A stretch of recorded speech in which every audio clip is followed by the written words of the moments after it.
Hello students, मैं आज आपको क्वांटम मैकेनिक्स में एक टॉपिक प्लांक का विकिरण सूत्र पर चर्चा करने जा रहा हूं, जो कि परीक्षा के पॉइंट ऑफ व्यू से काफी महत्वपूर्ण होता है। तो आइए हम जानकारी लेते हैं कि प्लांक का विकिरण सूत्र क्या है और इसका क्या-क्या अनुप्रयोग है, कौन-कौन से प्रश्न इसमें परीक्षा में पूछे जाते हैं, उन सभी मुद्दों पे हम बात करेंगे। तो सबसे पहले हम बात करते हैं कि प्लांक का विकिरण सूत्र क्या है। तो दरअसल ये जो सूत्र है वो कृष्णिका की व्याख्या करने के लिए दिया गया है। कृष्णिका की संपूर्ण व्याख्या, कृष्णिका मतलब ब्लैक बॉडी, यानी वह सूत्र जिसके द्वारा संपूर्ण कृष्णिका की व्याख्या की जा सके प्लांक का विकिरण सूत्र कहलाता है। एवं प्लांक के विकिरण सूत्र का अध्ययन क्वांटम भौतिकी के अंतर्गत किया जाता है। चिरसम्मत भौतिकी में वीन का नियम कृष्णिका वक्र के लघु तरंग भाग को समझाता है, जबकि रेले जीन्स का नियम उच्च तरंग दैर्ध्य वाले भाग को समझाता है। यहाँ पे दो प्रकार से, एक तो लघु तरंग भाग और एक उच्च तरंग भाग। तो लघु तरंग भाग को कौन समझाता है? हमारा वीन का नियम। और उच्च तरंग भाग को कौन समझाता है? रेले जीन्स का नियम। आइए हम इसमें आगे चर्चा करते हैं। अर्थात चिरसम्मत भौतिकी संपूर्ण कृष्णिका वक्र की व्याख्या करने में असमर्थ है। तो जो चिरसम्मत भौतिकी थी वो संपूर्ण वक्र की कृष्णिका वक्र की व्याख्या करने में असमर्थ रही। तो हम इसका गणितीय विश्लेषण पे चर्चा करते हैं, कैसे इसका डेरिवेशन किया जाता है। तो माना कि प्लांक के विकिरण सूत्र के गणितीय विश्लेषण के लिए हम एक कृष्णिका की कल्पना करते हैं। माना एक कृष्णिका है और कृष्णिका को उसमें ऊर्जा प्रदान करने के लिए उसमें विकिरण उत्पन्न होती है। ठीक बात है। एकांक आयतन में उपस्थित विकिरण की ऊर्जा घनत्व कहलाती है। ये एक नंबर में पूछा जाता है कई बार। एकांक आयतन में उपस्थित विकिरण को क्या बोलते हैं? ऊर्जा घनत्व। यदि तरंगदैर्घ्य लैम्डा तथा लैम्डा प्लस डी लैम्डा तरंगदैर्घ्य परास में दोलकों की संख्या एन लैम्डा डी लैम्डा होती है तथा लैम्डा तथा लैम्डा प्लस डी लैम्डा तरंगदैर्घ्य परास में दोलकों की ऊर्जा औसत ऊर्जा एन लैम्डा डी लैम्डा है, तो ऐसी स्थिति में हमें E का मान मिलेगा एच न्यू अपॉन ई की पावर एच न्यू अपॉन के टी माइनस वन, देखिए जैसा कि मैंने आपको पिछली कक्षाओं में पढ़ाया हुआ है। अब यदि दोलकों की संख्या की हम बात करें तो n lambda d lambda is equal to 8 pi upon lambda 4 d lambda. एकांक आयतन में ऊर्जा घनत्व की बात करें तो U बराबर E into n lambda d lambda. तो हमने यहाँ से मान रख दिया E का एच न्यू अपॉन ई की पावर एच न्यू अपॉन के टी माइनस वन, आप देख सकते हैं यहाँ पे। ठीक इसी प्रकार हमने यहाँ पे ये मान रख दिया 8 पाई लैम्डा 4 टी लैम्डा। ठीक है। अब हम बात करते हैं you lambda d lambda. You lambda d lambda अगर हम करते हैं तो आप देखिए 8 pi H C upon lambda की पावर 4 यहाँ पर और एक लैम्डा यहाँ पर, तो यहाँ लैम्डा की पावर 5 हो जाएगी और यहाँ 1 अपॉन ई की पावर एच न्यू अपॉन के टी माइनस 1 डी लैम्डा प्राप्त हो जाएगा। तो यही हमारा क्या है? प्लांक रेडिएशन फॉर्मूला है। तो उपरोक्त समीकरण स्टार प्लांक विकिरण सूत्र कहलाता है और यह संपूर्ण कृष्णिका वक्र की व्याख्या करता है। अब कई बार प्रश्न पूछा जाता है कि सिद्ध करो रेले जीन्स व वीन का नियम प्लांक विकिरण सूत्र के नियम से व्यक्त किए जा सकते हैं।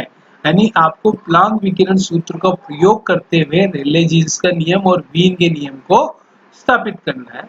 तो हम जानते हैं कि प्लांक का विकिरण सूत्र, क्योंकि अभी अभी हमने इसको निकाला, हमको इसको याद रखना पड़ेगा। तो u lambda d lambda is equal to 8 pi H C upon lambda की पावर 5 1 अपॉन ई की पावर एच न्यू अपॉन के टी माइनस 1 डी लैम्डा। ये हमारा प्लांक का विकिरण सूत्र है। हमें इससे वीन का नियम प्रतिस्थापित करना है।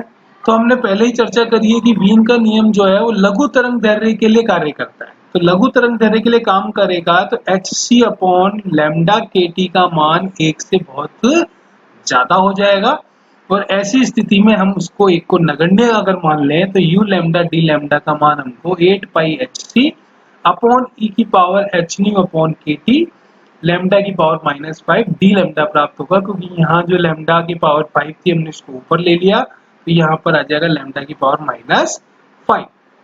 अब हम यू लैम्डा डी लैम्डा की बात करें तो यू लैम्डा डी लैम्डा का मान हमारे पास 8 पाई एच सी लैम्डा की पावर माइनस 5 और ये पूरी क्वांटिटी मैंने उठा के यहाँ पे रख दी। यहाँ जो पावर प्लस थी वो यहाँ पे माइनस में आ जाएगी। इस प्रकार यू लैम्डा डी लैम्डा का मान 8 पाई एच सी लैम्डा की पावर माइनस 5 ई की पावर माइनस एच सी अपॉन लैम्डा के टी डी लैम्डा हो जाएगा।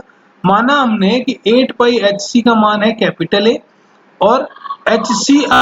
तो देखिए माना ए का मान हमने 8 पाई एस सी, यानी कि यहाँ पर 8 पाई एस सी आपको नजर आ रहा है, ऐसे ए का मान हमने एच सी अपॉन के मान लिया ताकि हम इतनी बड़ी कैलकुलेशन को थोड़ा सा स्मॉल कर सकें। तो अब आप यहाँ देखिए यू लेमडा डी लेमडा, ये u lambda D lambda is equals to, ये पूरे की जगह मैंने क्या पुट कर दिया ए, क्योंकि ए का मान क्या है 8 पाई एच सी, तो यहाँ पे आ गया ए, यहाँ लेमडा की पावर -5 ए की power minus a upon lambda K T, क्योंकि एच सी अपॉन के को हमने क्या बोला था, स्मॉल ए बोला था, इधर डी लेमडा है तो यहाँ डी लेमडा आ जाएगा। तो उस प्रकार u lambda D lambda is equals to a lambda की power -5 exponential power of minus a upon lambda t d lambda हो जाएगा। तो अब आप देखिए रेले जीन्स का नियम क्या है, ये नियम उच्च तरंगों के लिए कार्य करता है। तो उच्च तरंगों के लिए H C upon lambda K T का मान 1 से बहुत ही कम होगा अगर ये उच्च तरंगे हैं। तो हम जानते हैं e की पावर x का जो प्रसार होता है वो 1 plus x square upon factorial 2 plus आगे इसी प्रकार। तो x का मान कम है इसलिए x की कुछ घातों को नगण्य माना जा सकता है, यानी कि हम ये कह सकते हैं कि e की पावर x का मान 1 प्लस एक्स ही मान लिया जाए, क्योंकि यहाँ से उच्च घातों को हम नगण्य मान लें। तो ऐसी स्थिति में ex का मान हमको 1 प्लस एक्स प्राप्त होता है। अब प्लांक विकिरण सूत्र से हम देखें तो हमने पहले भी पढ़ा U lambda D lambda is equals to 8 pi S C upon lambda 5 1 upon e की power S C upon lambda K T minus 1 D lambda. माना कि एच सी अपॉन लेमडा के टी को हमने एक्स, एच सी upon lambda K T को हमने क्या मान लिया, एक्स मान लिया। तो U lambda D lambda is equals to क्या हो गया 8 pi S C upon lambda की पावर 5 1 अपॉन e की power x minus 1 D lambda. ठीक है, तो U lambda D lambda is equals to 8 pi H C upon lambda 5 1 upon, आप देखिए यहाँ पे e की पावर x, तो हमने यहाँ पे क्या रखा 1 प्लस, क्योंकि e की पावर x का एक्सपेंशन क्या था 1 प्लस एक्स, तो 1 प्लस x की वैल्यू क्या थी H C upon lambda K T, तो लेमडा के टी यहाँ पुट हो गया -1 1 से 1 कैंसिल आउट हो जाएगा डी लेमडा। तो आगे आपको मिलेगा U lambda D lambda is equals to 8 pi K T upon lambda की पावर 4 डी लेमडा, यानी U lambda D lambda is equals to 8 pi K T lambda की पावर -4 डी लेमडा। और यही आपका क्या है रेले जीन्स का नियम। इसी को हम क्या बोलते हैं, रेले जीन्स का नियम बोलते हैं। अब आगे जो प्रश्न पूछा जाता है वो ये पूछा जाता है जो कि सबसे ज्यादा महत्वपूर्ण है कि प्लांक के विकिरण सूत्र से स्टीफन बोल्ट्जमान का नियम व्युत्पन्न कीजिए। ये कई बार परीक्षाओं में पूछा गया है, कई विश्वविद्यालय की परीक्षाओं में पूछा गया है कि प्लांक के विकिरण सूत्र से स्टीफन बोल्ट्जमान का नियम व्युत्पन्न कीजिए। तो आइए हम इसके बारे में जानकारी लेते हैं कि सबसे पहले तो हमें ये पता होना चाहिए कि स्टीफन बोल्ट्जमान का नियम क्या है, क्योंकि हमें यही नहीं पता होगा कि हमको क्या सिद्ध करना है तो हम कैसे उस पर अपना कार्य आगे बढ़ाएंगे। तो स्टीफन बोल्ट्जमान का जो नियम था वो ये था कि E प्रोपोर्शनल टू T की पावर 4, यानी कि इस नियम के अनुसार ऊर्जा उत्सर्जन क्षमता ताप की चतुर्थ घात के समानुपाती होती है। क्या कहा मैंने, इस नियम के अनुसार ऊर्जा उत्सर्जन क्षमता ताप की चतुर्थ घात के समानुपाती होती है, अर्थात E प्रोपोर्शनल टू T की पावर 4। तो E बराबर हो गया सिग्मा T की पावर 4, क्योंकि प्रोपोर्शनल हटेगा तो एक नियतांक हटेगा, तो सॉरी अनुक्रमानुपाती हटेगा तो हमें एक नियतांक लगाना पड़ेगा जो कि है सिग्मा। यह सिग्मा का नाम है स्टीफन नियतांक। क्या नाम है, स्टीफन नियतांक। आइए हम इसके गणितीय विश्लेषण पे चर्चा करते हैं। तो हम इसके प्रूफ के बारे में बात करें तो क्योंकि हम जानते हैं, हमने जो प्लांक विकिरण सूत्र पढ़ा है वो हमको ये बताता है कि U बराबर 0 से अनंत सीमा में अगर समाकलन यू लेमडा डी लेमडा हो तो U कुल ऊर्जा होती है, जिसको हमने समीकरण 1 भी बोला है। ठीक इसी प्रकार हम प्लांक विकिरण सूत्र का प्रयोग करेंगे। यू लेमडा डी लेमडा का मान 8 pi H C upon lambda की घात 5 1 अपॉन ई की power S C upon lambda K T minus 1 D lambda होता है। ये हमने सिद्ध भी किया है। तो आप देख सकते हैं समीकरण 1 में यहाँ यू लेमडा डी लेमडा की जगह हमको ये मान प्रतिस्थापित कर देना है, तो हमने ये मान यहाँ प्रतिस्थापित कर दिया। अब इसमें से जो नियतांक है 8 पाई एच सी उसको मैंने बाहर ले लिया, क्योंकि वो एक कांस्टेंट है, एच एक हाइजेनबर्ग सी कांस्टेंट है, एच प्लांक कांस्टेंट है पाई। तो 8 पाई एच सी को हमने बाहर ले लिया कांस्टेंट होने की वजह से, तो 0 से अनंत, और ये बाकी की हमने यहाँ पे आपके सामने लिखा हुआ है 1/λ5 e की पावर एच सी lambda minus K T minus 1 D lambda. अब यहाँ ध्यान से देखिए, मैंने यहाँ कुछ एग्जम्पशंस माने हैं। जैसे हमने x का मान माना है एच सी अपॉन लैम्डा के टी, आपको नजर आ रहा है एच सी ये रहा और लैम्डा के टी ये रहा। एच सी अपॉन लैम्डा के टी को अब मैं क्या लिखने वाला हूँ, x लिखने वाला हूँ। ठीक इसी प्रकार lambda is equal to H C upon X K T हो जाएगा, क्योंकि लैम्डा जब ऊपर जाएगा और x नीचे आएगा तो आप जानते हैं लैम्डा बराबर H C upon X K T हो जाएगा। तो लैम्डा बराबर H C upon X K T. अब दोनों तरफ मैं अगर इसका अवकलन कर दूं, तो अवकलन करने पर मुझे D lambda is equal to H C upon 1 upon X का जब डिफरेंशिएशन करेंगे तो X square K T D X हो जाएगा, क्योंकि एच सी अपॉन के टी तो कांस्टेंट है और आगे माइनस आ जाएगा। तो आप यहाँ देख सकते हैं माइनस का चिन्ह आपको नजर आ रहा है। अब माना उपरोक्त समीकरण 2 के अंदर अगर मैं मान रखता हूँ, तो मान रखने पर u is equal to 8 pi H C तो था ही सही।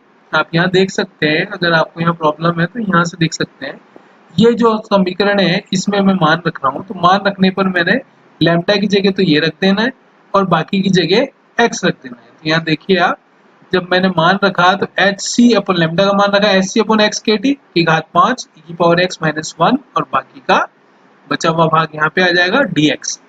अब आप देखिए ये माइनस चिन्ह है तो माइनस चिन्ह को आगे ले लिया गया है, 0 से अनंत सीमा है, पाई एच सी बाहर है, ऊपर बचा एच सी ये ऊपर है, नीचे एच सी की घात 5 है, एक्स एक्स टी की घात 5 है, e की power x minus 1 x square K T D x. Calculation है, कोई विशेष बात नहीं है। आप देख सकते हैं एच सी से एच सी का एक टर्म कैंसिल हो जाएगा तो यहाँ 4 टर्म रह जाएगा और एक टर्म यहाँ से कैंसिल हो जाएगा तो 3 टर्म हो जाएगा, और जब 3 टर्म ऊपर जाएगी तो एच सी की घात माइनस 3 रह जाएगी। एक्स के टी की घात 5 है, लेकिन एक्स के टी की घात जब 5 है और जब मान रखेंगे तो एक घात कम हो जाएगी, तो ये ऊपर जाके के टी की घात 4 हो जाएगी। और इसी प्रकार यहाँ पे एक्स क्यूब अपॉन ई की पावर एक्स माइनस 1 आपको मिल जाएगा।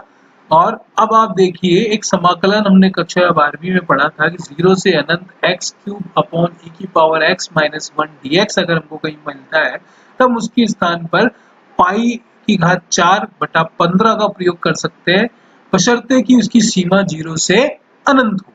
तो u बराबर, अब आप देखिए 8 पाई k की घात 4 t की घात 4 h क्यूब c क्यूब पाई की घात 4/15 यहाँ पे आ जाएगा।